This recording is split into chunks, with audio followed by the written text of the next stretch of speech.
Hey guys, welcome to our DT sharing again for today. Good morning.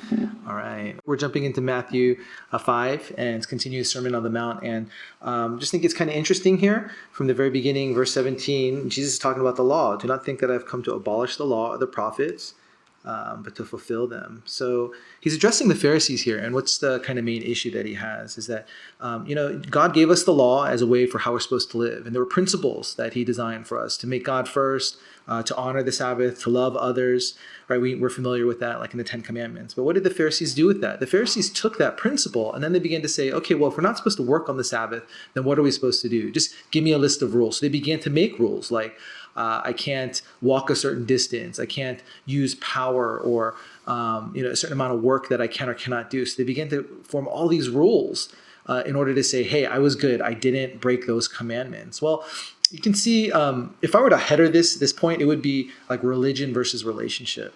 Because in religion, I think that's what we often associate with religion. A lot of things we're supposed to do and not do.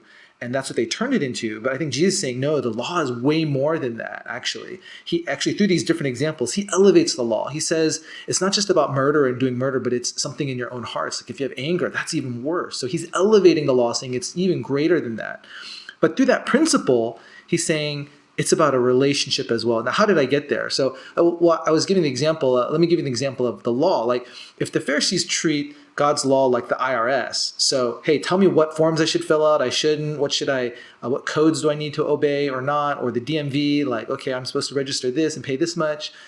But see, it's not about that doing the do's and don'ts. It's a relationship. So if you imported that kind of mentality into a relationship, like let's say with my spouse, and you get married, and then you say, okay, what can I do or cannot do? Like, can I see my old girlfriends? Can I have a one-on-one with a female coworker? Is that okay? Like then you begin to import those rules, and it gets weird, and not just weird, it's almost offensive, because a relationship isn't determined by just those kinds of limited boundaries. The principle of love and commitment toward one another is much larger. Yeah. Yeah, so I mean, we end up doing that because there's actually a lot of incentive and benefit. It's so much easier to follow rules. And as we follow rules, we can feel good about ourselves because it feels so good to check those boxes off. Like, okay, I did that and I did that, and we think, oh, hey, I'm not that bad. I'm actually pretty good. And others see you that way too. They think, wow, she's pious, or she's a good person. And I think also, within our context, it's almost like we can climb the GP ladder that way, the social ladder. And that's how we gain social currency at our church, when we do our DT, when we come to service. And so I think there's actually a lot of incentive to doing the right, or just being rule abiding. And there's little incentive to actually thinking about what's really going on inside. And the thing I was thinking about is like the example of the iceberg. An iceberg, only 10% of it is visible on the surface, but the rest of it, which is about 80 to 90% of it, is all submerged underneath the water that you can't see. And so, what's visible on the outside are the things that we do, but what's underneath are all the thoughts, and some of them pretty awful, that people are not able to see. And that's, I think, what Jesus is having them think about.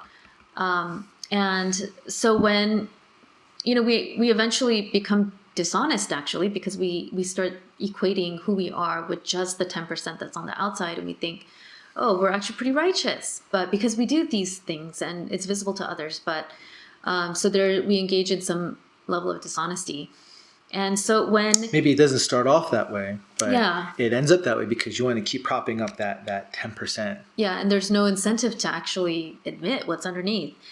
And so I think that's why in verse 20 it says, "For I tell you, unless your righteousness exceeds that of the Pharisees and scribes and Pharisees, you will never enter the kingdom of heaven." And the righteousness of the Pharisees, that was the rule keeping and law abiding that they were engaged in. And but ironically, the way that we actually arrive at true righteousness is when we look inside and recognize there's actually no righteousness in and of ourselves.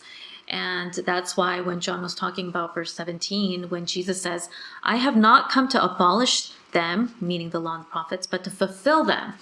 Jesus is the fulfillment of the law and the prophets, and it's only through Jesus that we're able to gain true righteousness.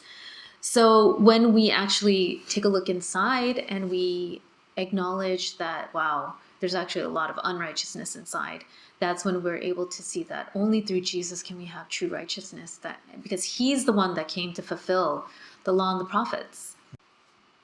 Okay, so additional thing to think about is if we're not practiced at looking on the inside of ourselves, which takes a lot of work, to be honest, and we have to linger over God's word, we have to reflect. That's why journaling is important, to see what's underneath, what's under that iceberg. If we don't do that, then we're only going to look for behavior modification. Right. And we're only going to look at what others think of us and what they view of us. And then we'll just say, what do you want me to do? How can I do that? Just give me the list of rules that I need to follow. And also then we impose this kind of standard on other people, and we view them in the same way. So as what the Pharisees did, and that's how we judge and evaluate each other. So, but we have to get good at figuring out what's underneath that 90%. And as I said, or Ellen was talking about, then we see the gap in our lives and we see, man, I can't reach that righteousness. Here's God's righteousness, what it takes to meet him. Here's where I am. What can fill that gap? It's not a bunch of deeds. No, but it's that Christ, he fulfills it all through the cross. And that's how we can meet that righteousness. It says in 2 Corinthians 5 that we have the righteousness of him on us. So, All right. all right, that's it. Thanks. Bye, guys. Bye.